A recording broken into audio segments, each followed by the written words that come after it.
Bom dia, paz do Senhor, como vocês estão, como tem passado? Hoje é o dia que o Senhor fez, vamos nos alegrar nele. Hoje é dia de Atos dos Apóstolos, capítulo 23. Vamos lá, vamos começar? Atos 23. Paulo diante do Sinédrio. No dia seguinte, visto que o comandante queria descobrir exatamente por que Paulo estava sendo acusado pelos judeus, libertou e ordenou que ele se reunisse com os chefes dos sacerdotes de todo o sinédrio. Então, trazendo a Paulo, apresentou-lhes a ele. Paulo, fixando os olhos em Sinédrio, disse: Meus irmãos, tenho cumprido meu dever para com Deus, com toda boa consciência até o dia de hoje. Diante disso, o sumo sacerdote Ananias deu ordem para os que estavam perto de Paulo, para que lhe batessem na boca. Então Paulo lhe disse: Deus te ferirá, parede branqueada. Estás aí sentado para me julgar conforme a lei. Mas contra a lei me manda ferir? Os que estavam perto de Paulo disseram: Você ousa insultar o sumo sacerdote de Deus? Paulo respondeu: Irmãos, eu não sabia que ele era sumo sacerdote, pois está escrito: Não fale mal de uma autoridade ao seu povo. Então Paulo, sabendo que alguns deles eram saduceus, outros fariseus, bradou no sinédrio: Irmãos, eu sou fariseu, filho de minha esperança na ressurreição dos mortos. Dizendo isso, surgiu uma violenta discussão entre os fariseus e os saduceus. Aqui na Assembleia ficou dividida. Os saduceus dizem que não há ressurreição, nem anjos, nem espíritos, mas os fariseus admitem tais coisas. Houve um grande alvoroço e alguns meses da lei, que eram fariseus, levantaram e começaram a discutir intensamente, dizendo: Não encontramos nada de errado neste homem. Quem sabe se algum espírito ou anjo falou com ele? A discussão tornou tão violenta que o comandante teve medo que Paulo fosse despedaçado por eles. Então ordenou que as tropas descessem ou retirassem à força do meio deles, levando-o para a fortaleza. Na noite seguinte, o Senhor, pondo-se ao lado dele, disse: Coragem, assim como você testemunhou ao meu respeito em Jerusalém, deverá testemunhar também em Roma. A conspiração para matar Paulo. Na manhã seguinte, os judeus tramaram uma conspiração e juraram solenemente que não comeriam nem beberiam enquanto não matassem Paulo. Mais de 40 homens estavam envolvidos nesta conspiração e, dirigindo-se aos chefes dos sacerdotes e aos líderes dos judeus, disseram: Juramos solenemente sobre a maldição que não comeremos nada enquanto não matarmos Paulo.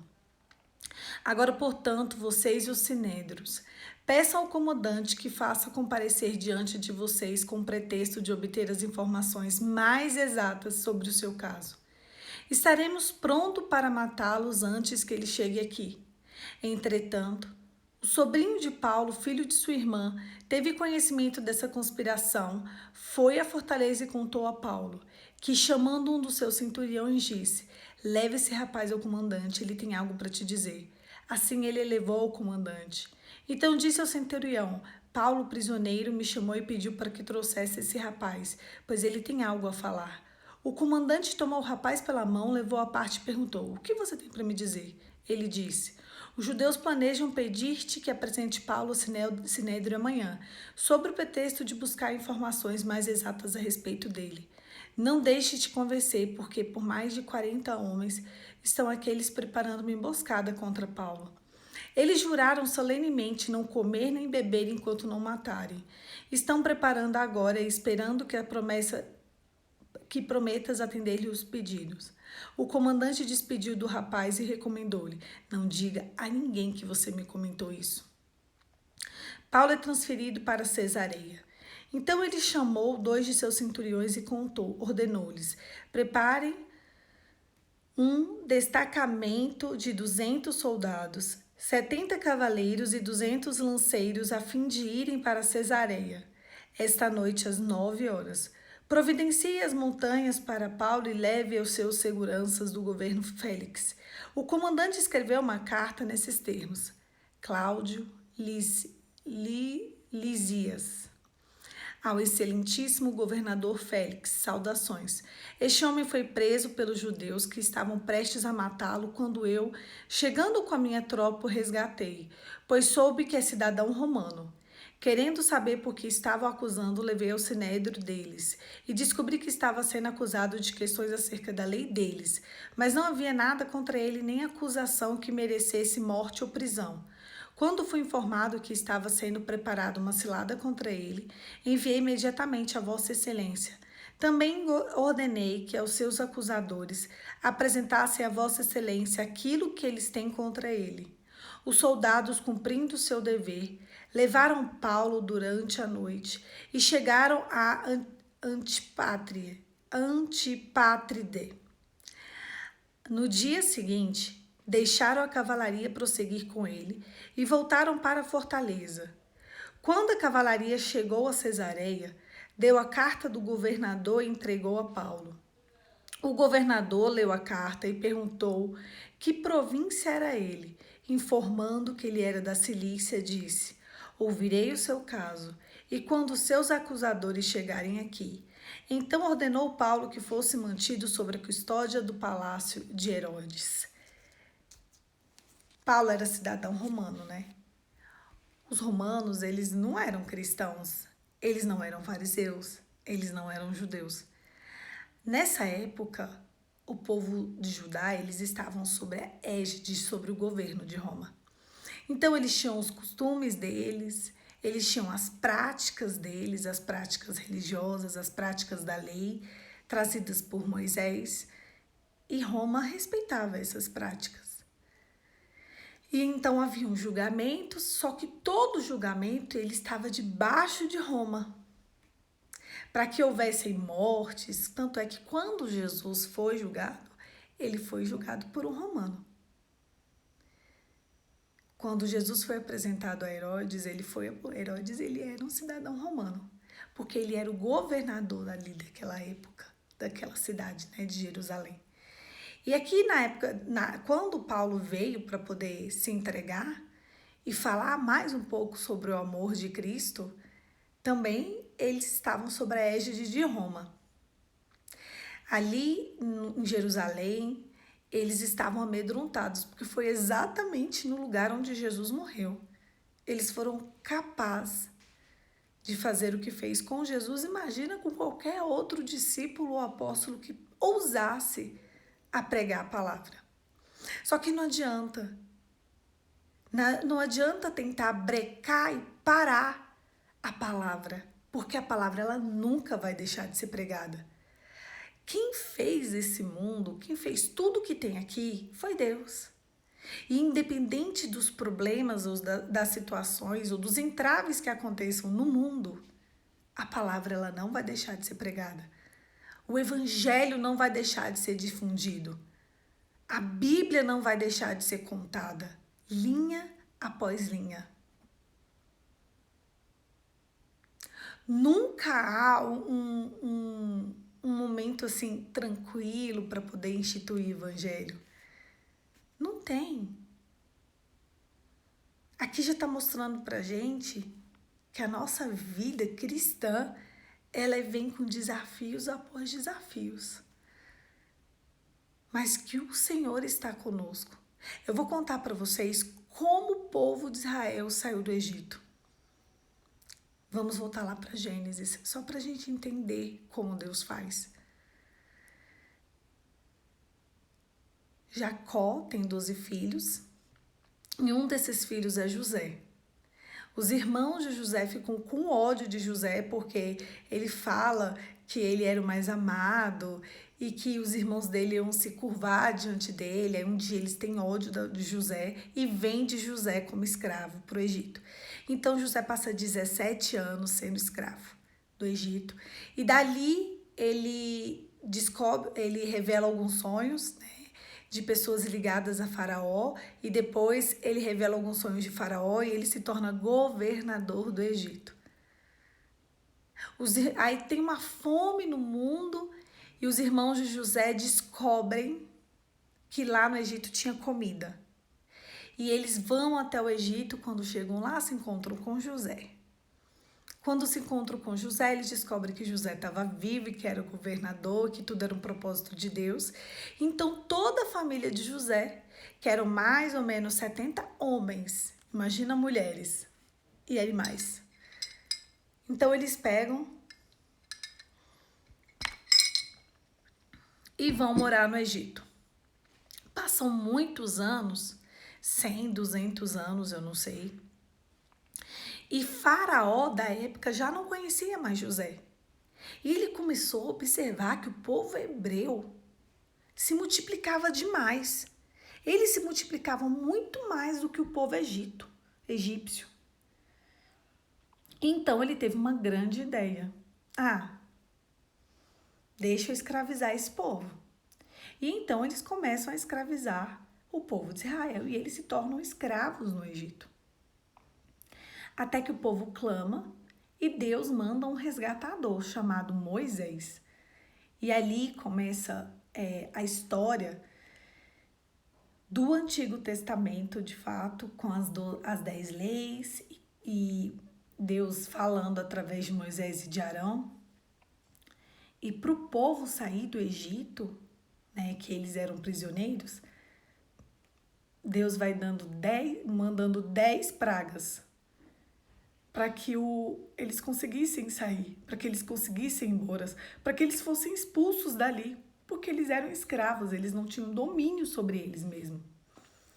E então vai a primeira praga e nada, a segunda, a terceira, as 3 primeiras pragas do Egito. Os magos de Faraó faziam igual.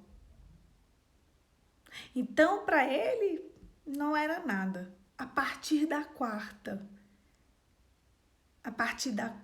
praga, não tinha jeito. Só o povo do Egito perecia. E quando eles olhavam para o povo dos hebreus, eles não estavam passando por nenhuma das pragas, só o Egito. E então, quando vai ser a última praga, que é a morte do primogênito de cada casa, Deus dá uma ordem. Mate um cordeiro, passe o sangue do cordeiro nos umbrais das portas, que quando o anjo da morte visitar, ele não vai visitar a porta de quem tem o sangue do cordeiro. Os hebreus que não aceitaram tiveram morte. E havia um costume, e eu quero falar sobre esse costume no Egito, que quando houvesse uma morte numa casa, qualquer coisa que alguém batesse na porta pedindo, aquele povo tinha que dar. Então, antes de dormir, Deus dá uma ordem ao povo hebreu e ele fala: durmam prontos, durmam vestidos e de sapatos. Porque na hora que vocês escutarem um choro, eu quero que vocês vão até a terra do Egito e vão pedir os despojos dessa terra. Porque quando Deus dá uma história, Ele não te dá de mãos vazias. Ele não nos dá uma história abanando. Então, quando eles começaram a escutar os berros de dor dos primogênitos mortos, o povo hebreu foi lá para o Egito. Eles saíram de suas casas, eles já estavam prontos e vestidos e preparados. E eles foram para lá. Então tinha dor e eles batiam na porta de um egípcio e falavam: eu quero ouro. E eles entregavam. Eu quero tecidos finos. E eles entregavam. Eu quero prata. E eles entregavam. E ali eles saíram saqueando todo o Egito. Porque quando Deus mandou eles para o deserto para poder entrar na terra prometida, eles não foram de mãos abanando. Eles foram com as riquezas do Egito na sua mão. Eles não foram sem nada. Quando Deus te coloca no caminho, no propósito, Ele não te coloca de mão abanando em algum lugar. Ele te coloca com despojo, com a riqueza, com a segurança de que Ele é contigo. É uma prova de que o Senhor vai nos conduzir durante o processo. Às vezes a gente fala, meu Deus, Deus não dá sinal, Deus não está falando. Mas mais sinal do que esse, mais sinal do que essa condução exata do que Deus estava entregando ao povo. O problema é que aquele povo era um povo idólatra. Eles foram tão acostumados a adorar os deuses dos deuses do Egito, que eles estavam achando que eles poderiam adorar o Deus, né? O Deus verdadeiro, mas todos os outros deuses. E Deus não vai dividir a glória dele com ninguém. Então, talvez eu e você, a gente tenha acostumado a idolatrar ou adorar outros deuses que não seja o Deus verdadeiro. E Deus não vai dividir a glória dele. Talvez seja uma pessoa que você tenha colocado no lugar de Deus. Talvez seja seu emprego, que você coloque de fato no lugar de Deus. A palavra de Deus diz que o príncipe deste século é o dinheiro. Talvez idolatria diante do dinheiro, querer e fazer de tudo para poder ter mais. Fama, sucesso, todos esses são alvos e deuses deste século. A gente precisa observar se a gente está andando distraído com as coisas deste mundo. Não se distrai com aquilo que não é de Deus. E então o povo sai expulso de lá, porque depois que o primogênito de todo o Egito morreu, e eles já estavam com os despojos na mão deles, o faraó falou, sai daqui, sai daqui, vai embora. E aí quando eles estavam perto do Mar Vermelho, o faraó desiste de expulsar eles e vai atrás e acontece tudo aquilo e o povo sai. De fato o povo sai, 40 anos depois, eles chegam na Terra Prometida. Uma geração inteira morre porque eles deixaram de adorar ao Deus verdadeiro e passaram a colocar a confiança e o coração dele tanto em outros deuses quanto em desistir do processo.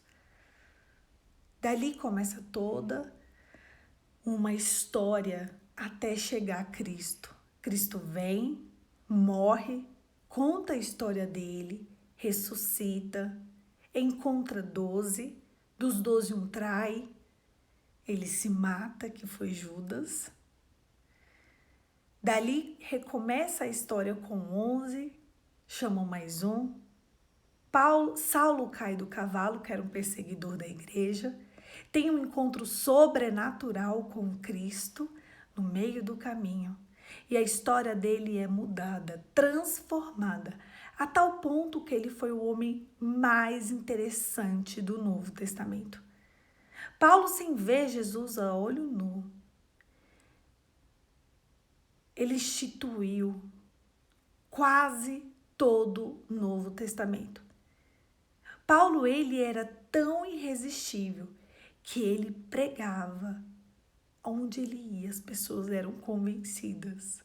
E é engraçado que os outros apóstolos viram Jesus. Paulo não. Paulo falou sobre um Cristo que ele creu. É o mesmo Cristo que eu e você cremos. O que Paulo viu de Cristo é o que a gente pode ver. Revelação. O espírito de revelação estava sobre Paulo. E o porquê que eu contei a história dos despojos?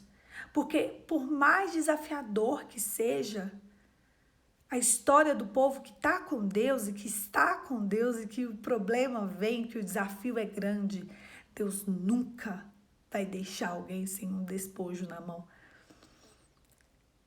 Paulo tinha despojos. Paulo tinha riqueza do céu. Paulo tinha palavra de convencimento. Por isso que as pessoas ficavam enlouquecidas. Quem não entendia.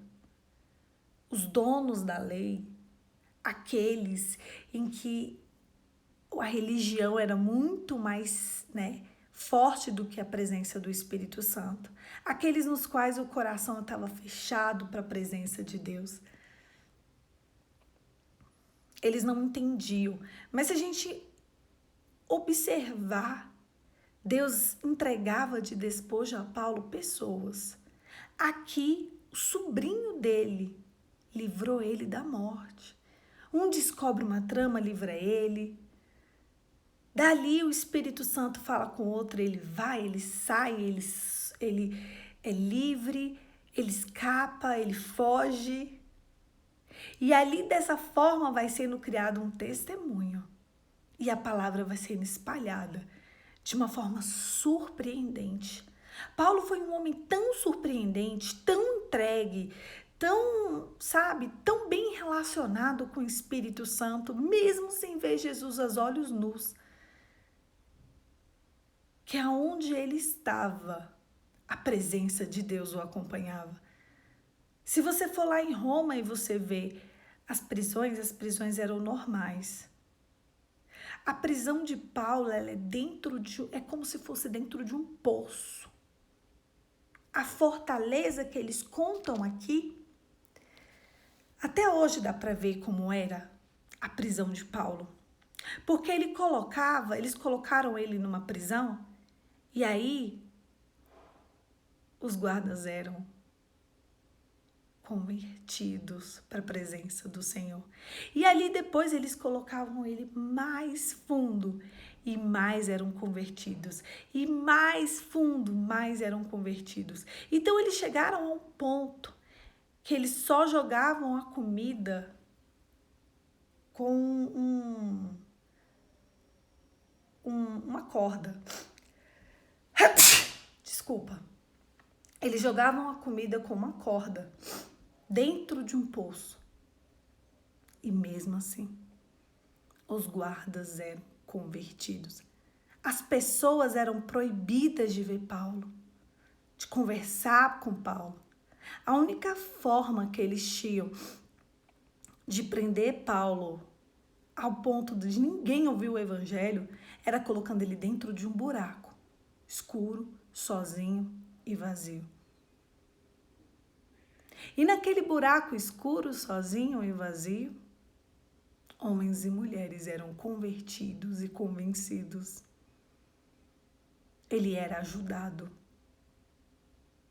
O evangelho era divulgado de tal forma que não teve quem o parasse. Ele só parou o dia que realmente chegou o dia dele. Sim, ele morreu pelo evangelho de uma forma bem traumática. Mas antes dele morrer, ele cumpriu cada uma das palavras que o Espírito de Deus colocou na boca dele. E essas palavras são as palavras que enchem a minha vida e a sua vida.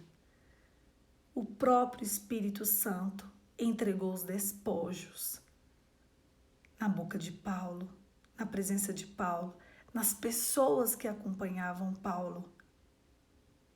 Porque a gente não vai perder a nossa herança. Não vai. O Senhor vai nos colocar como flecha nesse tempo. Eu sinto e eu creio que chegou um tempo em que homens e mulheres vão ser levantados com uma adoração diferente e com um evangelho irresistível. E quando Deus levanta homens e mulheres cheios do Espírito dele, ele entrega despojos na mão daquelas pessoas. Existem ouro, prata, bronze, tecidos e joias preciosas sendo entregues na mão de homens e mulheres rendidos.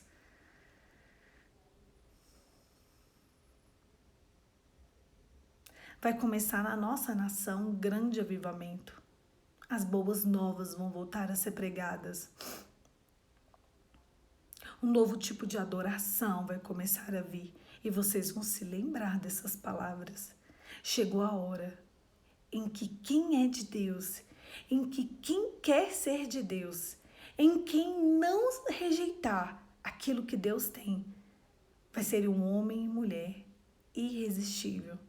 A questão é, Deus não habita em casa imunda. Por isso que essa é a hora em que eu e você precisamos nos preparar em santidade, em revelação. Nós precisamos confessar pecados. Nós precisamos sim, para fazer parte da lista em que Deus pode contar, de homens e mulheres cheios da presença, cheios do amor de Deus. Santidade. Deus vai vir do clamor da igreja. Deus vai vir do clamor da igreja. Deus vai vir de corações quebrantados. O Espírito de Deus está para derramar uma onda de irresistibilidade do Evangelho. As pessoas vão entender o que é ser de Deus quando elas virem a sua vida. Então, esteja pronto. Porque se você não estiver pronto, o Evangelho não vai ser pregado na tua vida. Saulo, ele era o perseguidor da igreja, mas antes dele ser o perseguidor da igreja, ele foi criado aos pés de Gamaliel, que era um sumo sacerdote. Ele sabia tudo da lei. Ele foi criado dentro do sacerdócio, ele sabia tudo da religião. Ele sabia como a mente de um fariseu pensava. Ele fazia aquilo em nome de Deus. Ele perseguia os novos cristãos em nome de Deus. Ele acreditava que ele estava protegendo a religião quando ele perseguia os cristãos. Até que depois ele passou a ser ele o perseguido. Mas antes disso, ele estudou idiomas, ele estudou costumes. Tanto é que ele percorre muitos povos, nações, entregando ao povo e divulgando o Evangelho a toda criatura.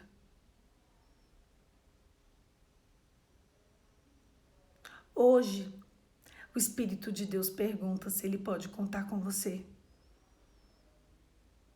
Se você disser sim para ele, comece hoje se entregando ao Senhor, se santificando, buscando uma identidade que é só sua e de Jesus, para que você de fato seja coparticipante do reino de Deus. Não deixe isso passar, não se distraia, porque chegou a hora que os verdadeiros adoradores o adorarão em espírito e verdade. O Espírito Santo está para entregar despojos na mão daqueles que creem, na mão daqueles que adoram, na mão daqueles que estarão santificados na presença de Deus. Eu quero todos os despojos que o Senhor tiver para me entregar. Eu quero estar diante dele, por ele. Porque o que me importa tá aqui e ter as coisas deste mundo e não estar com Cristo no dia de Cristo. Eu quero estar no dia das bodas do Cordeiro. Eu quero ser uma obreira aprovada no dia do Hebreus 9:27. E se nós estamos aqui é porque nós queremos isso. Então se preparem em espírito e se preparem em verdade. Se importe com as coisas que Deus se importa. Busque o reino de Deus e a sua justiça. Todas as outras coisas nos serão acrescentadas. Não deixe de exalar o bom perfume de Cristo onde você passar. O Espírito de Deus conta com você. Feche os seus olhos e vamos orar, Pai. Em nome de Jesus, nós queremos te adorar na beleza da tua santidade. Ah, Senhor, eu sei que chegou a hora que o Senhor vai entregar despojos na nossa mão.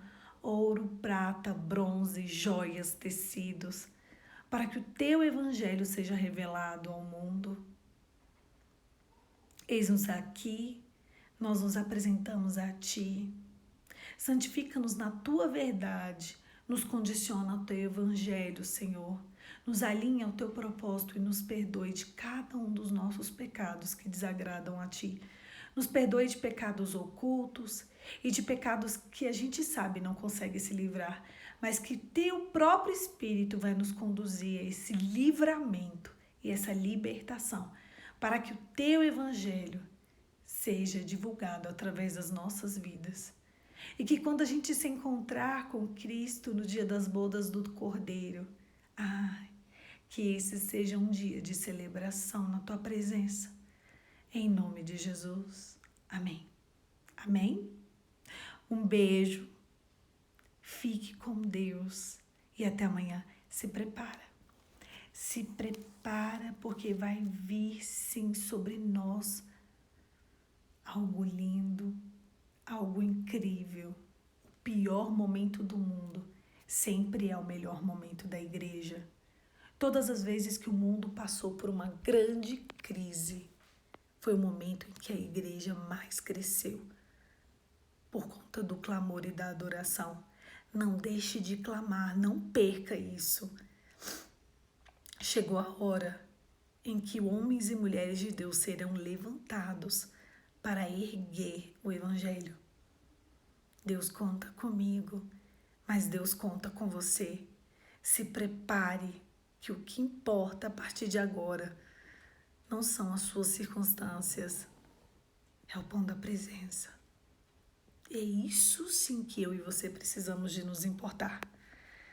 As outras coisas nos serão acrescentadas, porque estaremos tanto com Cristo, que as outras coisas nos serão acrescentadas. Não duvide. Um beijo, fique com Deus e até amanhã.